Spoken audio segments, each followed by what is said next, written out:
Water flow అనేది for the first time నేను మా ఇంటి దగ్గర చూస్తున్నాను. అసలు ఇప్పుడు వరకు ఎప్పుడు నేను ఇంత వాటర్ చూడలేదు గైస్.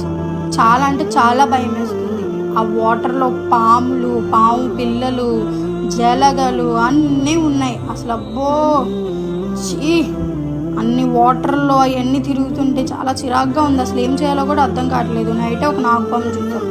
మా వాళ్ళు స్ట్రక్ అయిపోతే ఇంట్లో మా నాన్న మా పెద్దనాన్న వాళ్ళని తీసుకురావడానికి వెళ్తున్నారు.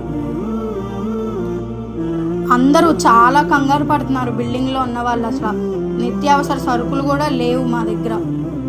మా నాన్న మా పెద్దనాన్న వాళ్ళని వెళ్ళి సురక్షితంగా తీసుకొచ్చారు. ఆ కర్రలు ఉండబట్టి ఏదోలాగా పాముల్ని వాటిని భయపెట్టి వెళ్ళి తీసుకొచ్చారు మా వాళ్ళని. చూస్తున్నారు కదా, ఇంకా ఇలా తీసుకొచ్చేసారు వాళ్ళని. చాలా ట్రై చేశారు కానీ ఏది